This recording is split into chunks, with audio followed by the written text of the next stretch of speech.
Jai Gurudev and Namaste, and thank you for joining us today. Fasting has been an integral part of Hinduism and Sanatan Dharma for centuries. Could you start by telling us about the different types of fasting in Hinduism? Namaste, Jai Gurudev, and thank you for having me. Fasting or upavasa in Hinduism is considered a way to purify the body, mind, and the soul. There are many types of fasting, each with its own significance and spiritual benefits. Some of the common ones include the Ekadashi, fasting on the 11th day of the each lunar fortnight is considered extremely important. Devotees abstain from grains and legumes, focusing on prayer and meditation to seek spiritual upliftment.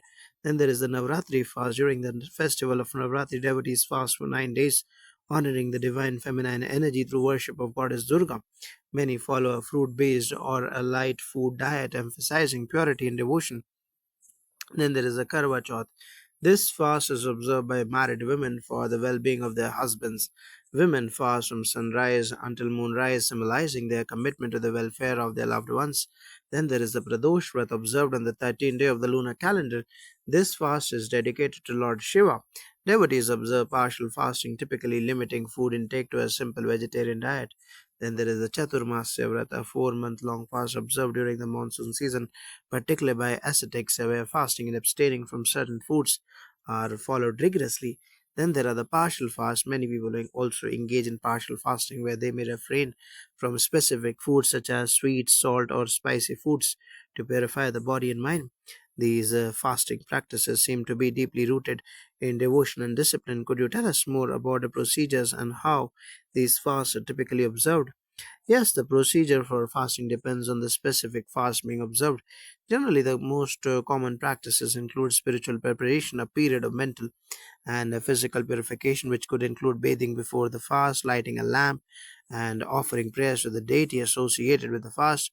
Then there are the dietary restrictions. Depending on the fast, many people abstain from certain foods like grains, vegetables, or even water. For example, Ekadashi involves complete abstention from grains, while Navratri fasting might include consuming fruits and non grain based foods.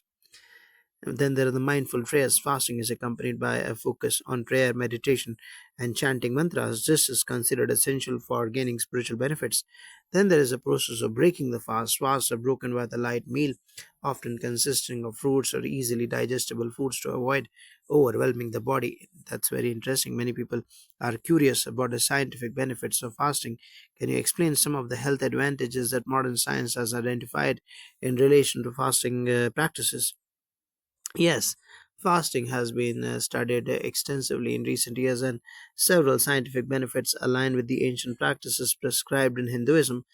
Firstly, there is the detoxification. Fasting helps to detoxify the body.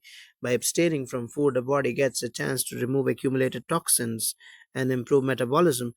This supports the liver and other detoxifying organs in cleansing the system. Then there is the improved digestion and gut health. Regular fasting can enhance digestive efficiency and promote gut health by giving the digestive system time to rest and repair itself. Research indicates that fasting can help regulate gut microbiota, improving digestion. Then there is the enhanced brain function. Studies suggest that fasting may improve cognitive function and mental clarity.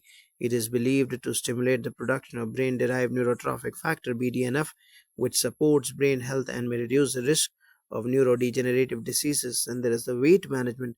Fasting helps control body weight and is often part of modern day weight loss strategies. It helps in fat burning and improving insulin sensitivity, which supports metabolic health. And there is a cellular repair. Intermittent fasting, which is common in many Hindu fasting practices, has been shown to trigger autophagy. This is a process where the body breaks down and removes dysfunctional cells, promoting a healthier cellular regeneration. Then there is a spiritual and emotional well being. While not strictly a scientific point, fasting is also associated with emotional regulation. Many people report feeling more focused, peaceful, and emotionally balanced during and after fasting periods, which can contribute to overall well being. That is fascinating. So, fasting in Hinduism not only serves a spiritual purpose but also has numerous physical benefits. Is there any particular advice you would like to give to who is considering fasting today? And starting, absolutely, fasting should always be approached with caution, especially for beginners. I would suggest start slowly. Begin with a simpler form of fasting such as partial fast or observing ekadashi before progressing to longer fasting periods. Hydration: ensure that you stay hydrated, especially if you're fasting for long periods. Listen to your body. If at any point you feel weak, dizzy, or unwell, it is important to break the fast. Fasting should never harm your health. Also, it is a good idea to consult a doctor if you have any existing health conditions. It's important to consult a healthcare professional before embarking on fasting practices. Thank you so much for sharing such valuable insights on fasting in Hinduism, its procedures, and the scientific benefits. It's wonderful to see how ancient practices align with modern wellness strategies.